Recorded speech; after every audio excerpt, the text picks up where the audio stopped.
ఏర్పాటు చేశారు, ఆ తర్వాత మళ్ళీ తొలగించారు. Thereafter I found that there were no Hindu idols or photographs of gods in the entire house. ఎక్కడ ఇల్లు మొత్తంలో కూడా దేవుడి ఫోటోలు కానీ, దేవుడి ప్రతిమలు కానీ, దేవుడి విగ్రహాలు ఎక్కడా కూడా లేవంట.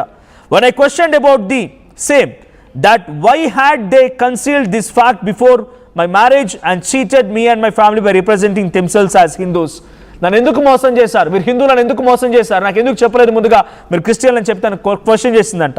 అప్పుడు వాళ్ళు ఏం చేశారట అంటే, they want me not to disclose this matter to my parents and threaten me with serious consequences.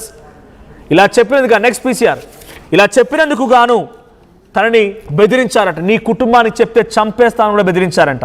Stating that they would kill me if I reveal to anyone by using their political influence. And later on, since my room was on the 3rd floor, they allowed me to perform my prayers there. However, whenever I lit an agarbatti, అంటే ఆవిడ ఒక అగరబత్తి ముట్టించిన, they would say that they felt as if they were around a dead body, which made me feel more uncomfortable. తను పూజ చేసి ఇంట్లో దీపం పెట్టి హారతి ఇచ్చినా లేకపోతే అగరబత్తి ముట్టించినా కూడా ఆ వాసన చూసి మేమేదో శవాల కొంపలో ఉన్నట్టుగా ఉంది అని చెప్పి ఎగతాళి చేసేవారంట, అసహ్యంగా చూసేవారంట. అది నాకు కొంచెం బాధ కలిగించిందని తను చెప్తోంది. On 20th June 2025, when my parents were insisting that as per Hindu customs and rituals, a newly wedded couple should visit a temple after the marriage, they questioned my in-laws that even after nearly 1 month of marriage, my husband had not taken me to any temple on 22nd June. After repeated requests and pressure from my parents, my in-laws and my husband came to Srisailam temple, where my parents have also joined with in the temple. Srisailam temple బలవంతంగా తీసుకెళ్ళాడంట. So even until that time, I had not disclosed my parents that my husband's family had converted to Christianity. అప్పటి వరకు తను ఎప్పుడు కూడా reveal చేయలేదట కుటుంబానికి, అంటే ఆ తల్లిదండ్రులకు చెప్పుకోలేదంట. As they had hidden this fact from us before marriage, we had been cheated by them for not revealing the truth about the religious background. I was also under fear and pressure, as they had threatened me that if I disclosed this information or difficulties that I am facing her due to their actions to my parents, they would kill them by the way of accident, as it very is common to them to do so. అంటే ఒకవేళ మేము ఇలాంటి క్రిస్టియానిటీకి మారామని చెప్పి నేను వేధిస్తున్నామని, దేవుళ్ళ గురించి ఇలా మాట్లాడుతున్నామని, నేను వార్నింగ్ ఇచ్చామని నీ కుటుంబానికి కనుక చెప్తే వాళ్ళని చంపేస్తాం యాక్సిడెంట్లో. ఇదంతా కామన్గా జరిగే ప్రక్రియ, మాకు పెద్ద లెక్కేం కాదు, వాళ్ళని యాక్సిడెంట్లో చంపేస్తామని కూడా బెదిరించారంట. So due to this fear I couldn't reveal the truth to my parents. దీని కారణంగానే నేను ఎప్పుడు కూడా నా తల్లిదండ్రులకి ఇక్కడ జరిగేటువంటి నిజాలను చెప్పలేదు అని చెప్పి మేఘన తన కంప్లైంట్ రాసుకొచ్చింది. ఒకటి తను మెన్షన్ చేసిన చాలా కీలకమైన అంశం, తన భర్త అసలు మగాడే కాదని. He is not physically fit for marital life. So తనకి వైవాహిక జీవితానికి ఉండడానికి తనకి ఫిజికల్గా ఫిట్నెస్ లేదంటే మగాడు కాదని చెప్తోంది. ఆ తర్వాత వాళ్ళు అసలు క్రిస్టియన్లోకి మారిపోయారు, హిందూస్ కాదు. గృహప్రవేశం రోజున కొన్ని ఏర్పాటు చేశాను ఫోటోలు, ఆ తర్వాత తీసిపడేశారు. అగరబత్తి ముట్టించినా కూడా దయ్యాల కొంపలో ఉన్నామా లేకుంటే శవాల చుట్టున్నట్టుగా ఉందని చెప్పుకొచ్చారని చెప్తోంది. సో యాజ్ పర్ మేఘన తను చెప్తున్నటువంటి విషయాలు నేను కొన్ని మాత్రం మీకు అడ్రస్ చేశాను, ఇంకా చాలా ఉంది. నా చేతిలో కనిపించేదంతా కూడా ఎఫ్ఐఆర్ తను రాసినటువంటి కంప్లైంటే. ఇవన్నీ తను రాసిన కంప్లైంట్లోనే అంశాలే. సో చాలా ఇంకా కీలకమైన అంశాలు ఉన్నాయి. సో ప్రస్తుతానికి ఈ అంశం పైన అసలు ఎటువంటి రియాక్షన్స్ వస్తున్నాయి, మా ప్రతినిధి ఏపీ ఇన్పుట్ కృష్ణమోహన్ జాయిన్ అవుతున్నారు నాతో పాటుగా. కృష్ణమోహన్, సో ఏంటి ఇంత పెద్ద కంప్లైంట్ కాపీ రాసుకొచ్చారు? స్వయాన ఒక మాజీ మంత్రి కోడలావిడ తన భర్తకి మగతనం లేదు, మగాడు కాదంటూ కూడా రాసుకొచ్చింది. సో ఏకంగా తన భర్తకు మగతనం లేదు, మగాడు కాదు, క్రిస్టియానిటీలోకి కన్వర్ట్ అయ్యారు, వాళ్ళు అగరబత్తి ముట్టిస్తే కూడా చచ్చిన శవాల చుట్టున్నట్టుగా ఉందని చెప్పేవాళ్ళు, చంపేస్తానని బెదిరించారు. ఇలాంటి అంశాలు ఇంకా చాలా ఉన్నాయి. సో మొదటిగా మొగాడే కాదని అంశంపైన తను రాసుకొచ్చినటువంటి ఆ complaint copy are ఆరోపణకి Jogi Ramesh కుటుంబం రియాక్షన్ ఏంటి?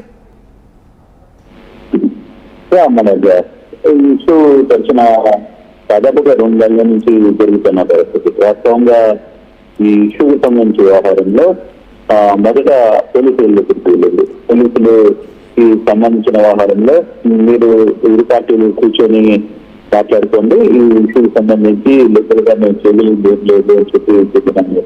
తర్వాత అక్కడి నుంచి కేసు మళ్ళీ నేరుగా ఇబ్రహీంపట్నం పోలీస్ స్టేషన్కి వెళ్ళింది. ఇబ్రహీంపట్నం పోలీస్ స్టేషన్ లో కూడా చాలా రోజులు ఈ కేసు మీద కేసు కట్టాలా, పెండింగ్ పెట్టాలా ఏంటి అనే మీద కొంత చర్చలు జరిగాయి. తర్వాత జోగి రమేష్ ని పోలీస్ స్టేషన్ తర్వాత పోలీస్ స్టేషన్ లో కూడా కూర్చొని కొంత మధ్యవర్తత్వం నడిపించే ఒక ప్రయత్నం అయితే చేశారు.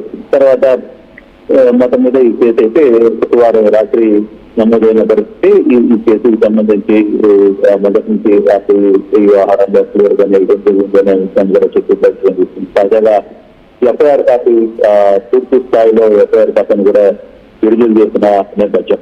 ఈ దీంట్లో దాదాపుగా 85, 109, 318, 420తో పాటు పట్టణ నిషేధ చట్టం కింద కూడా కేసు నమోదు చేసిన నేపథ్యంలో దాంట్లో క్లియర్ గా మేఘన ఎవరైతే ఉన్నారో సూర్యాపేటకు సంబంధించిన కృష్ణ గారి కూతురు మేఘన వ్యవహారం మీద పూర్తిగా తన కంప్లైంట్ లో చాలా విషయాలని ముందు పెట్టే పరిస్థితి. జోగి రమేష్ అనే అతను అసలు మగాడే కాదు, ఎంతో సంవత్సరాల వ్యాఖ్యలో చేసింది. పెళ్లికి ముందు ఈ విషయాలన్నీ కూడా చాలా దాచిపెట్టారు. పెళ్లికి కూడా వాళ్ళు ఇంట్లో క్రైస్తవ మతాన్ని పూజిస్తారు, బయట మాత్రం హిందువులుగా నటిస్తారు అని కూడా చెప్పిన పరిస్థితి. మరోవైపు తను చంపేందుకు పలుమార్లు కూడా చేశారు అనేది కూడా మేఘన చేసిన ప్రధానమైన ఆరోపణ. అందులో ఈ ఆరోపణలో పైన తన మేనమామ తర్వాత అంటే వీళ్ళ అతని మామ అంటే జోగి రమేష్ వాళ్ళ తమ్ముడు అక్కడ ఉన్న పిల్లలు వాళ్ళందరూ కూడా తను మేడ మీద నుంచి తోసేందుకు కూడా ప్రయత్నించారు. గోవా టూర్ లో రోడ్లో నుంచి తోసేయాలని ప్రయత్నం చేశారు. నిద్రపోతున్నప్పుడు దిండు పెట్టి మెడకు చిన్ని బిగించి చంపాలని ప్రయత్నం చేశారు. 11 మంది తను వేధించినట్టుగా కూడా మేఘన తన ఫిర్యాదులో ఇచ్చిన పరిస్థితి. ఏదైతే మే 28 జోగి రమేష్, జోగి రాజు తర్వాత మేఘన వివాహం మే 29, 2025లో జరిగిందో జరిగిన తర్వాత 2 రోజులకే తనకి ఈ విషయం అర్థమైంది అనేది తన భర్త దాంపత్య జీవితానికి పనికిరాడు అని చెప్పి తనకు అర్థమైంది. ఆ విషయాన్ని నేను కొన్ని రోజులు తల్లిదండ్రులకి చెప్పుకోలేకపోయాను, నిదానంగా తల్లిదండ్రులకి చెప్పే ప్రయత్నం చేశాను. అప్పటి నుంచి జోగి రమేష్ కుటుంబం తన మీద దాడి చేసే ప్రయత్నం అయితే చేసింది. ఇతర అంశాలు కూడా నేను ఎప్పటికప్పుడు కొన్ని ఇంకా మా తల్లిదండ్రులకు చెప్పలేదు. అయితే ఈ విషయం తల్లిదండ్రులకు కూడా అంటే జోగి రమేష్ కూడా తెలిసి ఇదే విషయాన్ని నేరుగా అడిగినప్పుడు ఆయన అంగీకరించారు అని కూడా ఆమె చెప్పే ప్రయత్నం అయితే చేసింది. అయితే ఇప్పటికీ కేసుకు సంబంధించి దాదాపుగా 11 మంది మీద కేసు పెట్టిన కేసు అయితే నమోదైంది. ఆల్మోస్ట్ ఈ కేసుకు సంబంధించి పూర్తి సమాచారాన్ని కావచ్చు, లేకపోతే దీనికి సంబంధించి ఏం జరిగింది అనే అంశాల మీద ఇప్పటికీ పోలీసులు కొంత ఇన్వెస్టిగేషన్ అయితే చేస్తున్నారు. అయితే ఇప్పటికీ అక్కడికి ఈ కేసు మొదటగా పోలీస్ స్టేషన్కి వచ్చినప్పుడే ఎందుకు నమోదు కాలేదు అనేది ఒక అంశం. రెండవది ఈ కేసుకు సంబంధించి కొందరు పెద్దలు మధ్యస్థం చేశారు అనేది తెలుస్తున్న సమాచారం. అయితే దీన్ని దాదాపుగా కొంత డబ్బు కోసం ఈ సమాచారం చేశారు అనేది ఈ వ్యవహారం మీద కొంత డిమాండ్ చేశారు. తర్వాత ఇస్తానన్న అమౌంట్ రాకపోవడం, తర్వాత చేసుకోలేకపోవడం, ఇవన్నీ అంశాల మీద చర్చ అయితే జరుగుతుంది. దాదాపుగా ఈ అంశం 3 నెలల నుంచి పైగా ఈ అంశాన్ని